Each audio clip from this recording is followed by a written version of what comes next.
to see a woman violently punched in the head by a man for Olympic sport to cheering crowds. I cannot understate how despicable that is.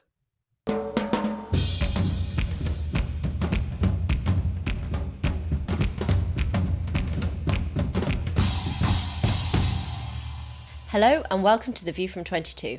I'm Natasha Feroze, the Spectator's Deputy Broadcast Editor.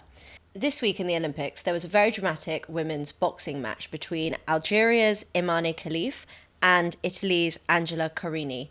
Carini lasted just 46 seconds, having been dealt a very big blow to the face by Khelif, and questions have been raised over Khelif's sex. To discuss transgenderism in women's sport and intersex in women's sport, I'm delighted to be joined by Marshi Smith. She's an NCAA champion in women's swimming and is the co-founder of the Independent Council on Women's Sport. Marshi, thank you so much for joining us on The View from 22. It was a very dramatic boxing match to watch. And as a sportswoman yourself, what were your first impressions? I think understandably the public is very confused to the details of what's happening with these specific athletes. And that's really by design through decisions made by the IOC.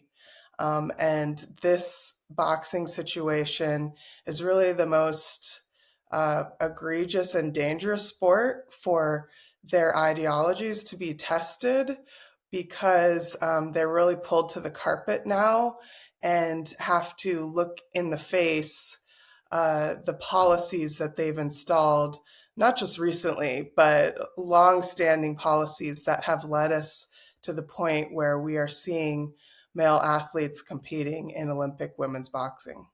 I want to flag up the idea that you want to call them a male athlete because I think a lot of the news that's been circulating would say that this specific boxer, and there's also Taiwan's Lin Yu-ting, are assigned female at birth. They would call themselves women, but lots of people on the internet have been referring to them as men. Why is that?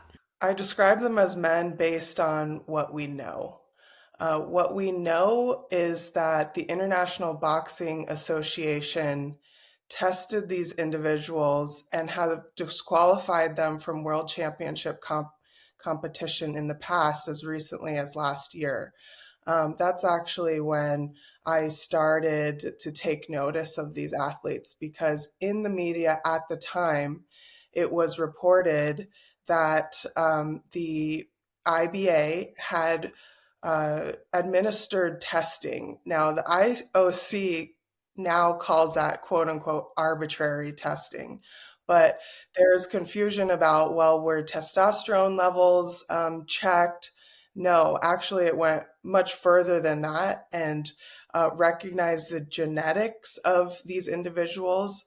The IBA president, Umar, I believe is his first name, Kremlev, commented on the tests themselves and identified them as XY genetically male athletes, which is why they were disqualified from those competitions. There's confusion now in the IOC because the IBA has had a contentious relationship and a fallout with the IOC and therefore has had their responsibility for eligibility revoked and given back into the hands of the International Olympic Committee themselves. So they are actually responsible now for determining eligibility. And what we have seen and heard from the IOC is that they have a reliance on what is said on the passport and not what an athlete genetically is. Before, my understanding was that these tests were done by a cheek swab, and that was later removed against the choices of lots of women in sport. What happened there? Could you explain that? Absolutely. Actually, the Sydney Games were the first games where the IOC no longer sex verified athletes. So they banned the screening for sex. Prior to that, and I have friends like Nancy Hogshead. I know, I believe Sharon Davies had to have cheek swabs as part of their eligibility to be a women's Olympic athlete. And they actually carried around a card that stated M or F that determined which category they were eligible to compete. It's a simple cheek swab that, again, determined the sex, XX, XY, and that determined your eligibility. The IOC eliminated that sex verification test based on activists at the time who deemed that quote unquote, non-inclusive or discriminatory against the will of the athletes themselves. They were polled. Over 80% of female athletes wanted this testing to ensure fairness. And, we went through the doping scandals of the East Germans. Again, in that instance, female athletes want verification from leadership bodies like the IOC to ensure that this is a level playing field. And so the IOC in 2000, over 20 years ago, has revoked the ability to determine that this is fair and ethical sport and that only female athletes are competing in the category. So the confusion today is that the IOC is calling these boxers female definitively in press releases and statements, and they themselves have eliminated the ability for even them to check the true sex of any athlete. So this is why they cannot confirm the sex of these boxers. And yet the IBA did do the testing previously and determined that these are male athletes. So do you think this only came to a head and female boxers have only decided, have only become very upset about the situation because actually previously they didn't realise that these boxers were in fact DSD? I think that's exactly the case. These women were unaware before stepping onto the ring. And, the Mexican boxer, Brianda, who competed against Khelif last year at the World Championships, described it as a punching power she's never experienced in her life. So athletes are literally put on the mat, put into the ring with no awareness of what sex the individual are. And these athletes who were later eliminated from the World Championships were actually, this happened mid-tournament. So they had already had fights. They've been fighting as female athletes actually since 2018. And so this again, I cannot stress enough that this is not about individual athletes. This is about the administration of guidelines and testing being removed. It's a disgrace that the leaders at something as high a level as governance of the Olympics has dropped the ball on verifying even the sex of an individual in sport. And they're trying to now backtrack, discredit the IBA, and just claim that these are women without any way of verifying themselves that they're female. Because their way of accrediting their sex is by passport alone. By passport and what the athlete individually says they are, or what the nation determines their sex to be. And there are cases like in Rio, the most famous case of a DSD athlete is Caster Semenya. And what most people don't realize is that the Rio 800 meter women's race was actually won by 3 DSD male athletes. So all gold, silver, and bronze medals were given to male track athletes who have since been eliminated by World Athletics from participating in women's running. But these are, again, male athletes.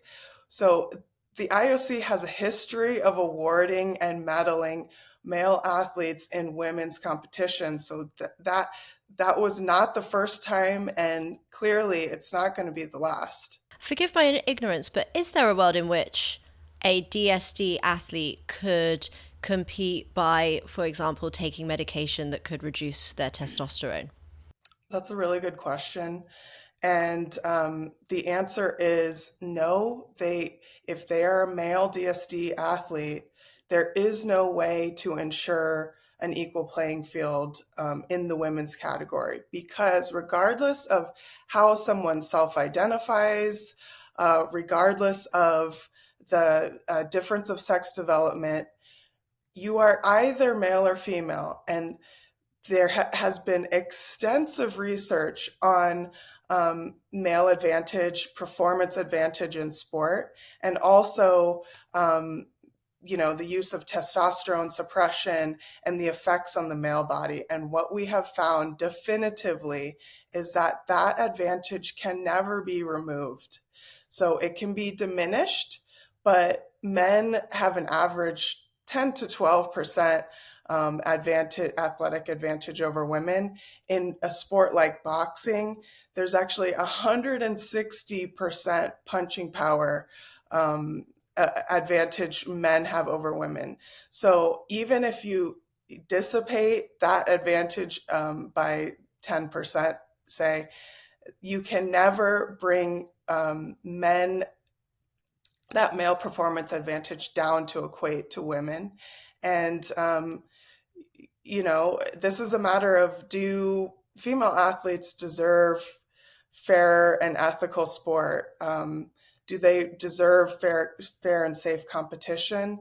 And I absolutely believe they do. I wish that the IOC prioritized this, but they have longstanding decisions that actually they've said that we should not presume that males have an advantage in sport over women in the past. So their priority is inclusion over safety. Yes, and Marshi, I want to get on to trans women in sport as well, because we're talking specifically at the moment about the DSD. When it comes to other sports, obviously boxing is so much more serious because it's such a physical, it's an impact sport in the same way. Heavy lifting is very serious because of muscular strength. Strength advantage. Yes. How much have you seen this in other sports as well? We just talked about sprinting, but has this become a massive problem in every sport? There has been an explosion of men and boys participating in every sport at every level. In the US, just recently, there were 5 state championships crowned in girls track and field across the country, which you would think in 50 states to have 5 state champions. I mean, that's a significant amount of boys winning girls' titles in one single sport. There are athletes here in high school who have had their teeth knocked out in field hockey, who have been concussed from coast to coast in volleyball by male athletes. Some instances where they're again stepping on the field, no awareness as an opponent that they're actually going head to head against male athletes. With ICONS, the Independent Council on Women's Sports, the nonpartisan nonprofit that I have co-founded with Kim Jones, we have brought a lawsuit against the NCAA. College sports for women has really taken off since 1972, when there was a federal law passed in the US that ensured equal opportunities for men and women. Title IX itself is under attack in the US right now, but we are challenging with Riley Gaines and 17 other former and current collegiate athletes the NCAA guidelines that allow for men to play in women's collegiate sports to the highest level. We saw the most notable collegiate athlete, Leah Thomas, win a national swim championship title, which I also have won a title in the past. That day was really what activated me to be involved and to try to be a voice for female athletes who want to ensure fair competition. So this is a prevalent problem in the US, and we're seeing it spread across the world. Yeah, and I think lots of people who have been working in this area wouldn't see any ambiguity, but I think with Leah Thomas and some of these other sportsmen, they are actually trans women competing in women's sport. There's no sort of DSD ambiguity there. There's no case for it being intersex. So could you talk a little bit more about some of the other names that we've seen entering women's sports? I mean, Laurel Hubbard, the weightlifter, and Austin Khelif, the cyclist who won the Tour of Gila. There's also, I know you're very familiar with the situation going on with April Hutchinson in Canada. Could you talk a little bit about some of these stories or some of these cases that you come across with when it's actually a trans woman entering women's sport? My friend April Hutchinson, she is an incredible women's powerlifter in Canada. She has overcome just the most really saddening story of losing her mother and addiction, dealt with childhood sexual assault, and used powerlifting as a way to cope, her new addiction after leaving rehab. And this is the case for so many athletes. I have another friend, Lauren Bonley, who's a triathlete who's overcome eating disorders through dedicating herself to sport. There are so many stories of women and girls overcoming real struggles in life and finding sport as a safe haven, as a way to set goals for yourself, to be self-motivated, and to see the result of hard work pay off. And myself, winning an American NCAA national title, I mean, dreams are fulfilled in women's sports. It's such a beautiful place. However, we're seeing now the integrity of sport being diminished and really discouraging athletes like April Hutchinson, who are confronted with male athletes who simply want to self-identify into a category. So the rules in sports fluctuate as to what parameters men and boys have to meet in order to compete in the women's category, from as little as just saying they want access into the sport without really any testosterone suppression measures whatsoever. That's a lot in the high school level. In the case of April in Canada, there was also no requirement for a male athlete to just join and compete in high-level competition. We're seeing rules becoming stricter and stricter. You mentioned Austin Khelif, who has won some elite women's cycling competitions. And since then, the UCI International Governing Body has reined in some of the parameters. However, in the US, actually, cycling is the most prevalent sport of any sport. We're seeing male participation into the sport. And there are over 60 known men who have taken podium awards from women. It is not something that is rare. Every single weekend in that single sport, you will find male athletes on the podiums of women's competitions.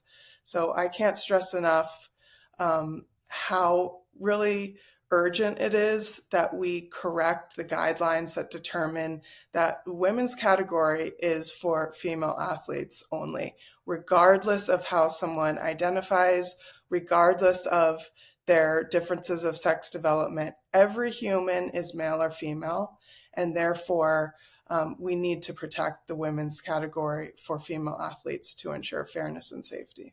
And yeah, as you mentioned, Marshi, you co-founded the Independent Council on Women's Sport, but women have been playing sports with men in the women's category for quite a long time. And could you talk a little bit about whether you've noticed a lot more women coming forward? And of those women that have started coming forward, why has it taken them so long to speak out? Yeah, that's a good question. I will tell you that privately through our organization, we speak to mainly mothers of girls in this position and athletes themselves who are experiencing this injustice. And I think the answer to your question is fear of retribution. We're seeing that it's becoming easier and easier to have this conversation publicly and with leadership. However, there have been many threats. I mean, the IOC themselves are uh, demanding that the public not make this this example of men participating in women's boxing a quote unquote witch hunt. I do agree that these individual athletes should not be burned at the stake because this is a failure at the leadership level, and the athletes themselves are just participating based on the guidelines they enforce. But in terms of why women and girls are not speaking out, they're not boycotting on the spot in numbers that the public demands. It's because uh, these female athletes, particularly at elite level competition, they have trained their entire lives to get to these championship meets, and this is, the highest honor you can do for not only yourself but for your country. So there is a responsibility to be a point scorer, to medal in these awards for not yourself but your country. I mean, your country's name is on the line, and to just throw in the towel last minute because you may or may not be competing against a male, that is not transparent by the administrators of the meet, the event organizers. You're just thrown on the ring and told to guess and to step away.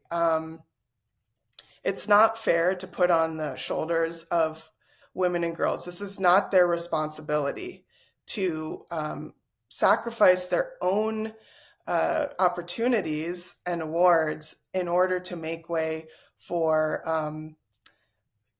any male athlete who is in question and not even clearly determined to be male or female. So I just think it's generally unfair to ask women to boycott on the spot. We saw that at the NCAA championships with Leah Thomas, the Olympics with Laurel Hubbard. I mean, it's a much more painful and difficult thing to ask of the athlete themselves. They should never be put in this position in the first place. Do you expect the IOC just to double down on this and the fights will proceed? And I mean, you probably might not know anything about this, but maybe the female boxers against them will just boycott the fight themselves. It's possible that the boxers may boycott. I do not have, I do not believe that will happen because the IOC is doubling and tripling down on their narrative that these are women in their passports, they're eligible, that the boxing federation in charge had made specific guidelines that have determined what male advantages in the sport of boxing, all of which are not true. This is what they are. It is true that they require a passport to say male or female, but they have no way of determining the sex of the athlete themselves, and therefore they will stick with the story that these are women, and that confusion for opponents who are stepping in the ring is enough to not risk the chance of reaching your Olympic dream. It's just, I just don't believe it's going to happen. And lastly, Marshi, I just want to go back to the fight itself that we saw yesterday. You're a you've won several competitions yourself. You're a very esteemed athlete. How did you feel when you saw Carini in the ring and someone who's fought for so long for the position they've got to just back out after 46 seconds? What was it like to watch that? Um, I'm a crier. This particular topic gets me extremely emotional. Watching that Italian boxer in the ring was one of the most devastating, I think it was the most devastating athletic competition I've ever seen in my life. I think that that is true of many female athletes I spoke to over the course of the last day. Um, to see a woman violently punched in the head by a man for Olympic sport, to cheering crowds, I cannot understate how despicable that is. And then for somebody, an organization I myself have held in such high esteem as a high level world ranked swimmer at the time, my personal dreams and aspirations were to make the Olympic team. I think that's true of, most women and girls in sports, is to someday um, take the Olympic stage.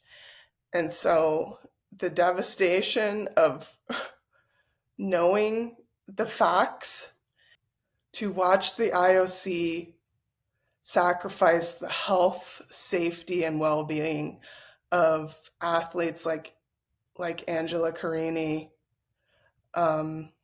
before your eyes on international TV.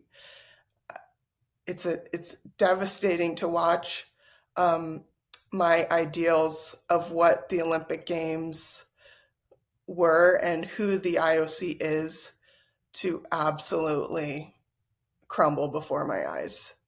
Um, Violence against women should never be tolerated, particularly on TV to be cheered. And so I've felt all sorts of emotions the past day. And I think many, many female athletes who watched that, and many couldn't, feel the same way. Marshi Smith, thank you for joining us on Spectator TV.